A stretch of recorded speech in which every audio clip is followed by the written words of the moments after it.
This is part 2 of chapter number 4, magnetic effects of current of class 12. Okay, so in the previous part we have discussed Biot-Savart law, okay, and the direction of the magnetic field which is determined by right hand rule. Okay, then some applications of Biot-Savart law we have done. Okay, also we have discussed the Ampere-Circuital law, which states that closed line integral of the magnetic field is equal to mu naught times the current threading out that loop. Now in this part we will study about the applications of Ampere-Circuital law, then the force on a charge which is moving in a magnetic field, okay, and such a force is called as the Lorentz force. Okay, then the motion of a charged particle in uniform electric field and then in uniform magnetic field. Okay, then we'll discuss a device, cyclotron, which is used to accelerate charged particles. So cyclotron is a device which is used to accelerate a heavy charged particle. Okay, now let's start with the applications of Ampere-Circuital law. The first one is magnetic field due to a long straight current carrying wire. Okay, now this is a long straight current carrying wire through which I current is flowing through it. Okay, now we have to find out the magnetic field at a point P near the current carrying wire. Okay, as we are discussing the applications of Ampere-Circuital law, so first here we draw an Amperian loop which should be a closed loop. Okay, now here the closed loop is a circle passing through the point P. Okay, so this loop we call it as the Amperian loop. Now at this point P, we'll find out the magnetic field due to this infinite long current carrying wire. Okay, so at this point P, the magnetic field lines due to this current carrying wire is given by right hand rule. So at point P, the magnetic field lines are perpendicular to the plane of the board inwards. Okay, so this is the direction of the magnetic field lines, and at point P it is perpendicular inwards. Okay, also if we consider a small length dl, the direction of this element will also be perpendicular inwards. That is the direction of the magnetic field at a point P, and the direction of the small length which we have considered on this Amperian loop is also directing inwards. Now let's start with the Ampere-Circuital law, which states that closed line integral of the magnetic field is equal to mu naught times the current threading out that loop. Okay, now the closed B dot dl can be written as B into dl into cos of angle between them, which we see here is equal to 0 degree. Why? Because the magnetic field as well as the element both are pointing inwards. Okay, so the angle between them, theta, is equal to 0 and cos 0 is equal to 1. So closed B into dl is equal to mu naught into I. B outside the integration sign. The closed line integral of dl, dl is the small length, so the total length will be equal to the circumference of the circle, which is equal to 2 pi r. Okay, hence the magnetic field is equal to mu naught into I upon 2 pi r. Is the magnitude of the magnetic field near an infinite long current carrying wire, which is equal to mu naught into I upon 2 pi r. Okay, and the direction of the magnetic field at this particular point will be perpendicular inwards. Okay, at this point will be perpendicular to the plane of the board outwards. Okay, and these are the magnetic field lines. Okay, so the concentric circular lines, these are representing the magnetic field lines near a current carrying wire. Okay, and this is the magnitude of the magnetic field. Okay, now the second application of Ampere-Circuital law. Let's find out the magnetic field inside a current carrying solenoid. Okay, magnetic field inside a current carrying long solenoid. Okay, now what is a solenoid? A loop through which the current I is flowing. So, this is a long current carrying solenoid. Okay, having a large number of turns, there are n number of turns. Okay, so this is a current carrying solenoid. Okay, now we have to find out the magnetic field inside the solenoid at a point P, well inside the solenoid. So here we consider an Amperian loop, which should be a closed loop. Let the Amperian loop is a rectangle. Let us name this rectangle as ABCD. Okay, so here we have to find out the magnetic field at point P. So here we have drawn an Amperian loop, which is a closed loop or rectangle passing through the point P. Now let's start from Ampere's circuital law, which states that closed B dot dl is equal to mu naught times the total current threading out through this loop, Amperian loop, mu naught into the total current.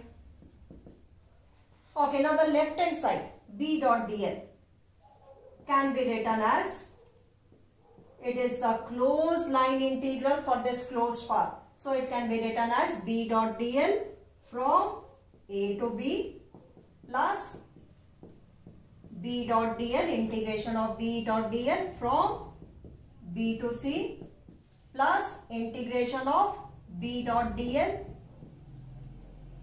from C to D plus the integration of B dot dl from D to A. Okay, first let's solve only this left hand side. Okay, then we'll equate it to mu naught into total current.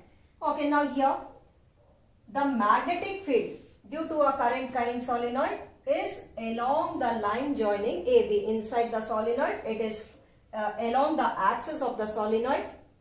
Okay, then when we find out B dot dl from B to C, it is equal to B into dl into cos of angle between them. The small length dl, the total length will be equal to BC. Magnetic field is along the axis and BC is perpendicular to it. So B dot dl for B to C is equal to B into dl into cos 90. And cos 90 is equal to 0. Hence this term is equal to 0. The same way B dot dl from D to A, magnetic field is along the axis and DA is perpendicular. So B dot dl is B into dl into cos 90. So this term is also equal to 0. Okay, whereas B dot dl from C to D. Okay, as this is outside the solenoid and outside the solenoid the magnetic field is very weak as compared to inside the solenoid. So this term is also negligible, can be taken equal to 0. So what remains on the left hand side? Only B dot dl from A to B. So the left hand side is B dot dl from A to B, rest all terms are equal to 0, is equal to mu naught into total current threading out this Amperian loop. Okay, mu naught into total current. If there are n number of turns, total n number of turns,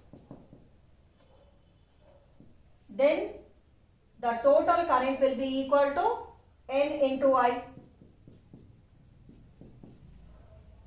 Okay, if small n is number of turns per unit length, small n is number of turns per unit length, so this small n can be written as capital N upon L, and capital N from here will be equal to number of turns per unit length into the length of the solenoid. So the right hand side can be written as N into L into I. Okay, where small n is the number of turns per unit length. Okay, now let's see the left hand side, B dot dl from A to B. The angle between B and dl, that is along AB, both are in the same direction, so the angle is 0. So B into dl into cos 0. Cos 0 is equal to 1. Okay, so B you can take it outside. Integration of dl from A to B. Okay, that is the small length on AB, the total length is equal to of AB is equal to L. Okay, mu naught N into L into I. L cancels out from both the sides and hence the magnetic field inside the solenoid is given by mu naught N into I, where this small n is the number of turns per unit length. Okay, n here is not the total number of turns, n here is number of turns per unit length, that is the total number of turns upon the length of the solenoid. So small n is number of turns per unit length. So this is the magnitude of the magnetic field inside a current carrying solenoid. Okay, and let's draw the magnetic field lines.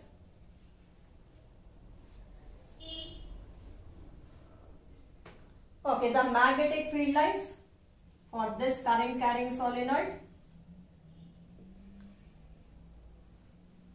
Inside the solenoid, the magnetic field is uniform and it is very strong. Whereas outside the solenoid, here one end will act like a north pole, the other end will act like a south pole. So outside the solenoid, it will be from north to south. Okay, so these are the magnetic field lines for a current carrying solenoid. One end will act like a north pole, the other end will act like a south pole. The magnetic field lines will be the same like a bar magnet. Okay, north to south, outside and inside it will be pointing from south to north, and it will be very strong and uniform as they are parallel and equidistant to each other. Okay, so inside the solenoid, inside the solenoid, it is mu naught n into I. Small n is the number of turns per unit length. Okay, whereas at the ends, it will be slightly less than mu naught n into I. It becomes half only at the ends. As you can see that the magnetic field lines are moving apart from each other at the ends. So the magnetic field lines at the ends decreases. Okay, it will be equal to mu naught Ni upon 2 at the ends. Inside the solenoid, like at the point P, it is equal to mu naught N into I. Okay, now let's find out the magnetic field due to a toroid. Inside a toroid. Now what is a toroid? The same long solenoid, current carrying solenoid in the form of a ring. Okay, the same solenoid we have made in the form of a ring, that is called as the toroid. So this endless long solenoid which is in the form of a ring through which current I is flowing, that is called as a toroid. Now using Ampere's circuital law, let us find out the magnetic field at a point P which is well inside the coils of the toroid. So here we draw an Amperian loop. Let the Amperian loop is a circle of radius r. Let's start from Ampere's circuital law, which states that B dot dl is equal to mu naught into the total current threading out through this Amperian loop. Okay, now here B dot dl can be written as B into dl into cos of angle between them. Okay, so magnetic field is also along this direction, a small length considered. The direction dl is also along the same direction, so the angle between them is 0 degree. Okay, is equal to mu naught times the total current. If there are capital N number of turns, so the current will be N into I. Let small n is the number of turns per unit length, that is the total number of turns upon length. So this small n can be called as number of turns per unit length.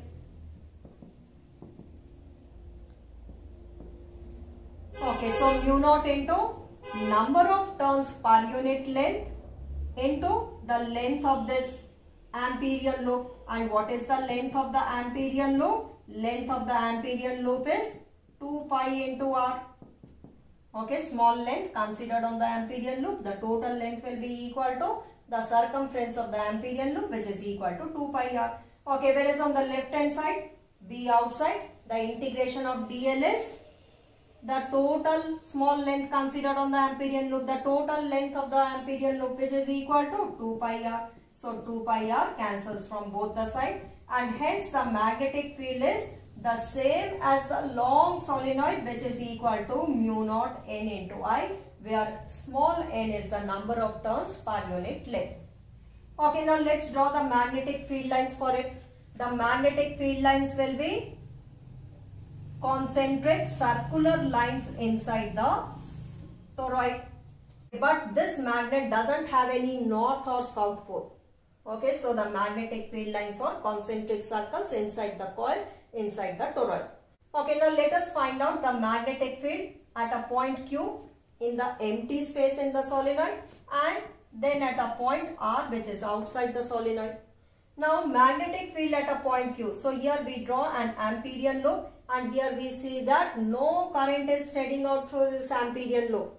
So at point Q, B dot dl is equal to mu naught into 0. That is, at point Q the magnetic field is 0. The same way at point R, which is outside the solenoid, the magnetic field is 0. So the magnetic field is only between the coils of the toroid, that is only in the core of the toroid the magnetic field exists. Okay, in the empty space and outside the toroid the magnetic field is 0. Now the next topic is a charged particle moving in a magnetic field. It experiences a force. So force on a charged particle moving in a magnetic field.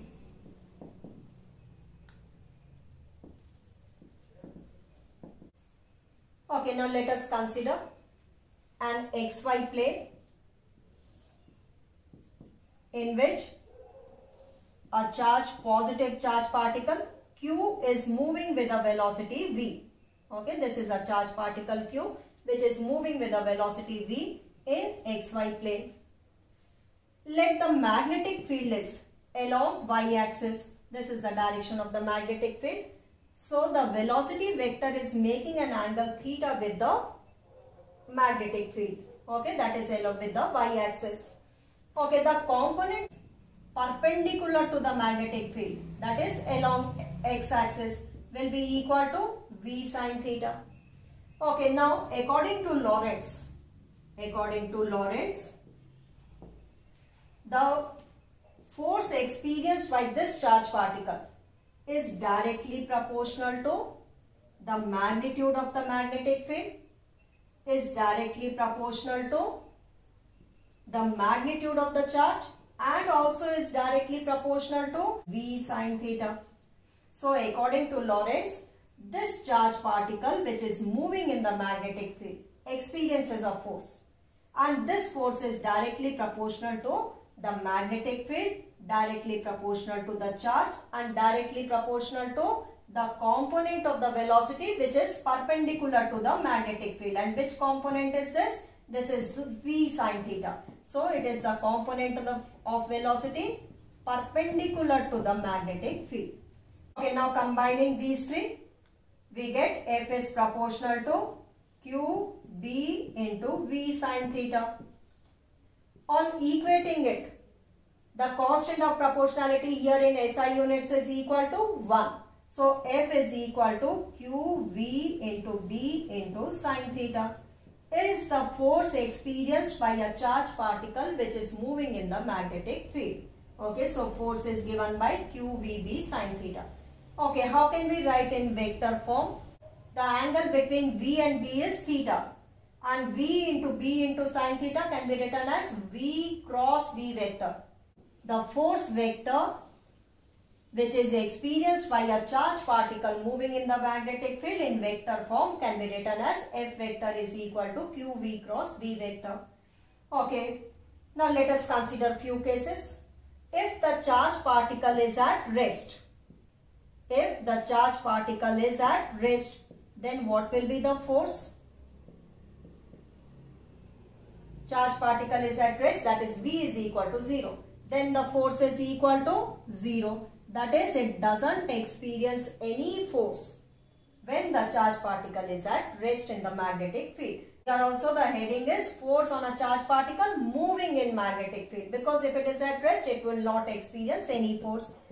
Okay, now the second case, if the charged particle is moving perpendicular to the magnetic field, okay, that is the angle between V and B is 90 degree. That is theta is equal to 90 degree. Then the force is equal to Q into V into B, and this force will be maximum. F is equal to Q into V into B. This force is maximum. Okay, so when the charged particle is moving perpendicular, let the charged particle is moving along x-axis and the magnetic field is along y-axis, then the force will be maximum, and this force will be given by QVB. Now the third case, if the charged particle is moving parallel or anti-parallel to the magnetic field. Okay, the charged particle is moving along y-axis or along minus y-axis. That is, theta is equal to 0 or 180 degree. In both the cases, force is equal to QVB sine 0 or sine 180, both are equal to 0. Then also the force is equal to 0. Okay, so if the charged particle is moving parallel or anti-parallel to the magnetic field, then also it doesn't experience any force. That is, it will keep on moving with the constant speed. Okay, then direction of this force, according to cross product, we see that this force vector should be perpendicular to the plane containing V and V. The velocity vector is here along the pen, that is, this is the x-axis, this is the V is acting along the y-axis, so the force vector will be along the z-axis. So the direction of the force, if V and V are in xy plane, then the force will be acting along z-axis. Okay, now there is a rule to find out the direction of this force which was given by Fleming, and this is called as the Fleming's left hand rule. So the Fleming's left hand rule gives the direction of the force, which states that if we stretch the first three fingers, which one? The thumb, the index finger and the middle finger, or this may be called as the center finger.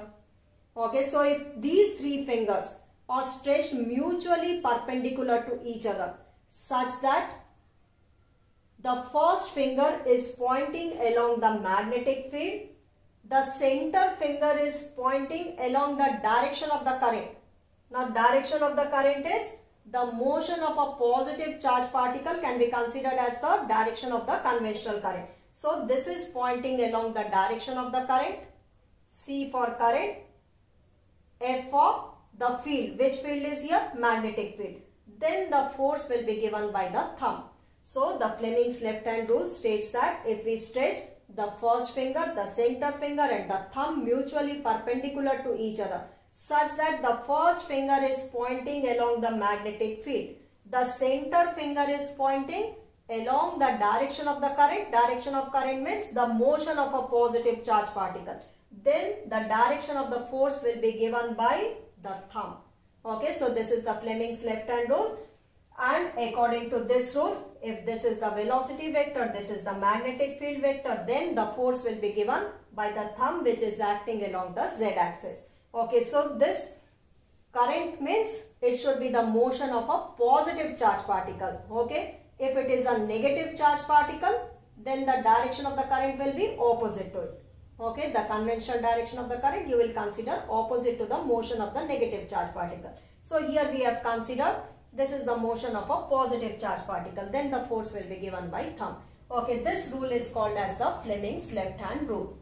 Okay, now if both the fields are present, electric as well the magnetic field are present, then electric field will exert a force on the charge particle. Okay, let it is equal to Fe, the force exerted on the charge particle due to the electric field, plus there will be some force due to the magnetic field also. Okay, this is the force exerted by the magnetic field. So the total force will be the vector sum of the electric force and the magnetic force on the charge particle. So both the fields, electric and the magnetic fields are present. Then the forces, we know that the electrostatic force is given by Q into E vector. Okay, electric field, electrostatic force is equal to Q into E, plus the magnetic force just now we have studied is equal to QV cross B. So this total force is called as the Lorentz force, as it was given by Lorentz. So this force is called as the Lorentz force, which is equal to Q E vector plus V cross B vector. So both the fields are present, then the total force on the charge particle, on the moving charge particle, will be the sum of the electrostatic force plus the magnetic force. Okay, the vector sum of these two forces. Okay, now let a charge particle is moving in both the fields. Both the fields, let they are perpendicular to each other, and still it goes undeflected. That is, it doesn't experience any force.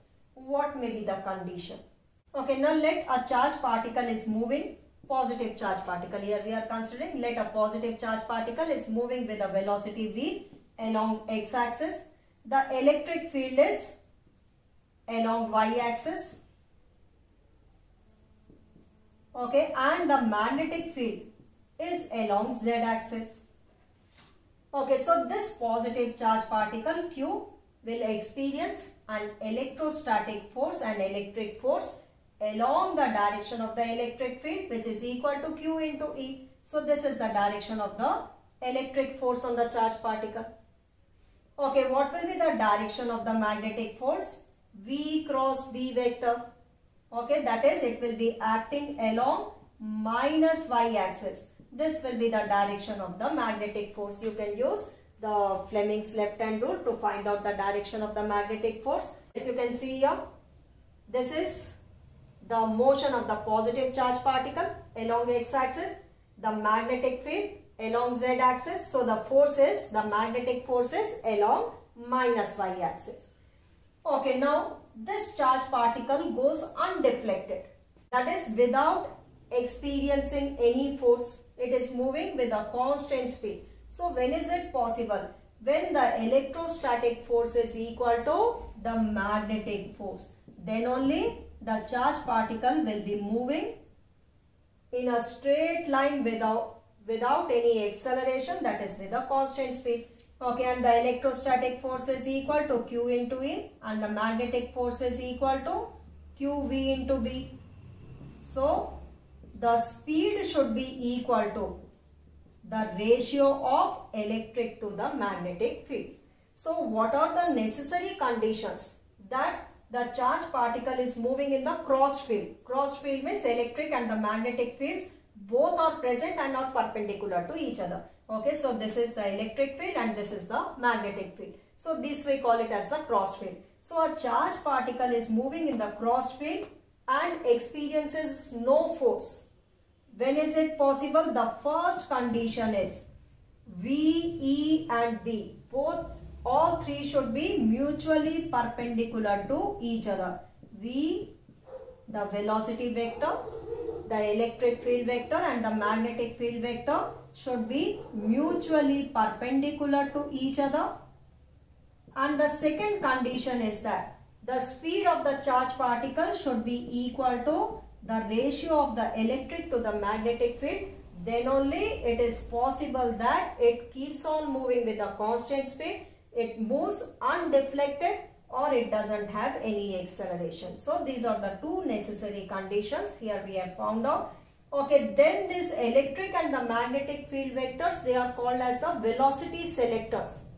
Okay, then we can call this electric and the magnetic field vectors to be the velocity selectors.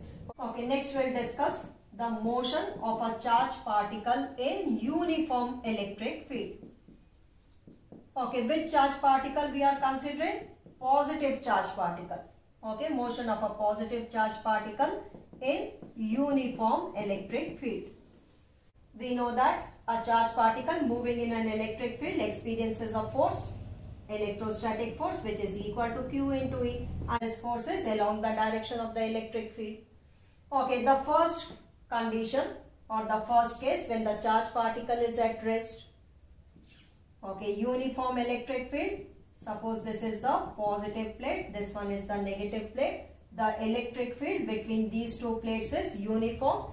Okay, from positive to the negative sheet.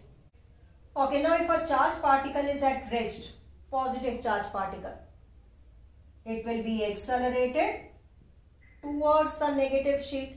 So it will have some acceleration along the direction of the electric field. That is, it experiences a force along the direction of the electric field. So if the charged particle is at rest, if Q is at rest in uniform electric field, then it is accelerated in which direction? Along the direction of electric field. It is accelerated along electric field. Second case, if the charged particle is moving with a constant velocity along the electric field, okay, Q is moving with constant speed. moving with constant velocity along the direction of electric field, then also it will be accelerated. Okay, it is accelerated along the direction of the electric field. If the charged particle is moving with a constant velocity opposite to the electric field, opposite to the direction of the electric field, then it will be retarded.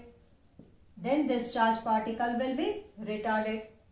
Now if a charged particle enters with a constant velocity perpendicular to the electric field, okay, if charged particle enters perpendicular to electric field, then it follows a parabolic path.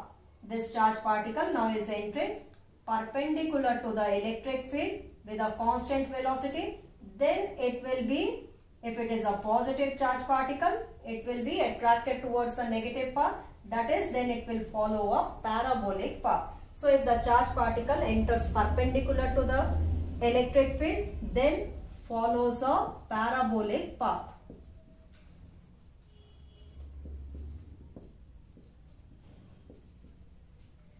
Okay, so if the charged particle is at rest or moving with a constant velocity along the direction of the electric field, it will be accelerated.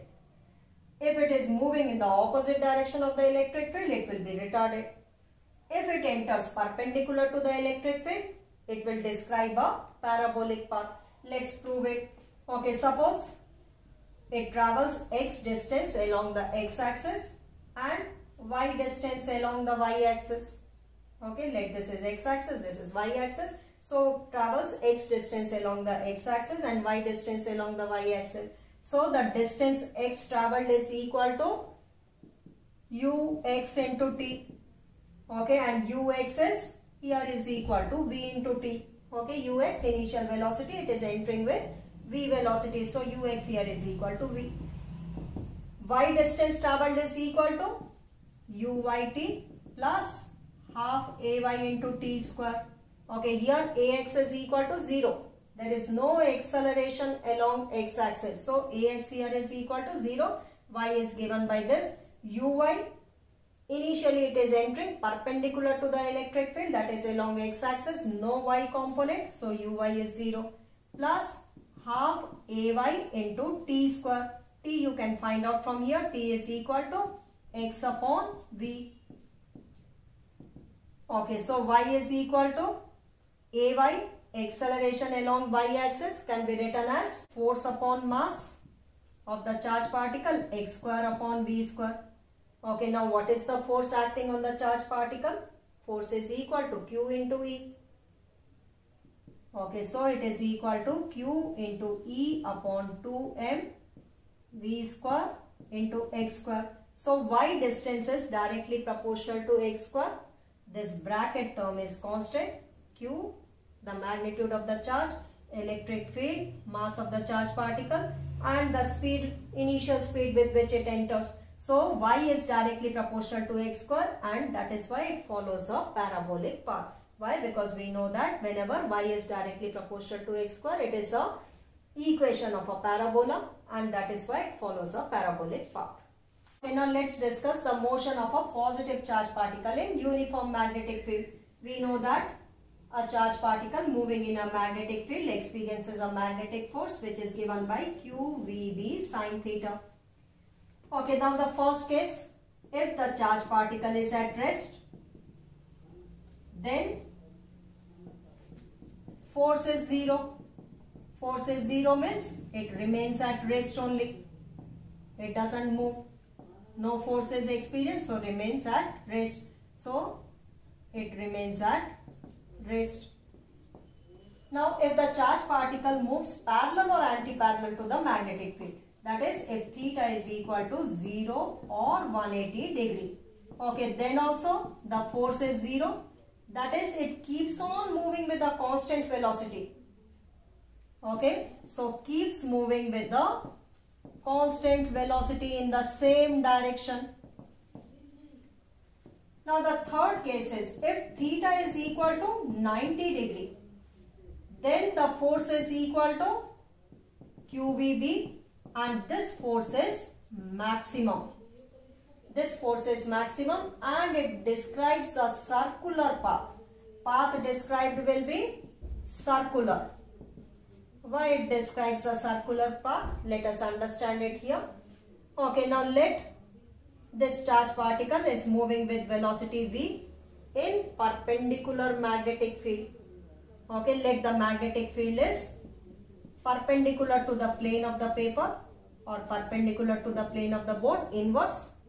So the force should be perpendicular to B as well as V. So in which direction will it experience the force? At every point it will experience a force in the inward direction.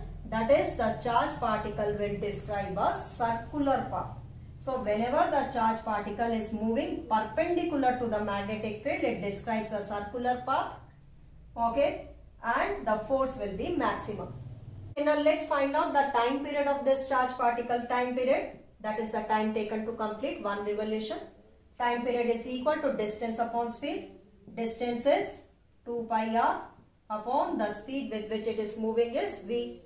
Here the necessary centripetal force mv square upon r should be equal to this magnetic force qvb. So from here you can determine r. R is equal to mv upon qb. So substituting over here, what do we get? 2 pi mv upon qb. V and V cancels out, 2 pi m upon qb is the time period for the charge particle when it enters perpendicular to the magnetic field. So here we see that the time period is independent of r. That is, a small circular part described or a bigger circular part described, the time period will be the same. So T here is independent of r.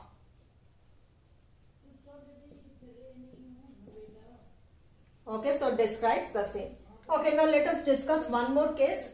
If the charge particle enters at an angle with the magnetic field. Okay, now let this is the uniform magnetic field along the plane of the board. Okay, now the charge particle is entering with a velocity v, making an angle theta with the magnetic field. It's making an angle theta with the magnetic field.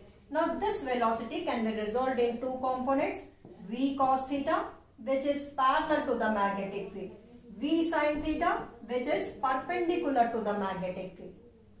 Okay, now here, due to v cos theta, no force will be experienced and it will keep on moving with a constant velocity. Due to v sin theta, which is perpendicular to the magnetic field, it will describe a circular path. So hence the path will be a spiral path. Okay, a spiral, it will describe a spiral path due to v cos theta. It is moving in the forward direction with the constant velocity v cos theta, and due to v sin theta, it is describing a circular path. Hence the path described is spiral. Okay, when it enters perpendicular to the magnetic field, then the radius is given by mv upon qb. Okay, now here the radius of this circular path will be given by m into which component is moving in a circular path? V sin theta. mv sin theta upon q into b. So this will be the radius of the circular path when it is entering at an angle theta with the magnetic field. It describes a spiral path and this will be the radius of the circular path. Otherwise, when it enters perpendicular to the magnetic field, then the radius of the circular path is given by mv upon qb. Okay, now the cyclotron will be discussed in the next part. Also, we'll discuss the force on a current carrying wire if placed in a magnetic field, the force between two parallel current carrying wires. Okay, also galvanometer, and how to convert a galvanometer into an ammeter and a voltmeter will be discussed in the next part. So kindly subscribe to the channel and keep watching. Thank you.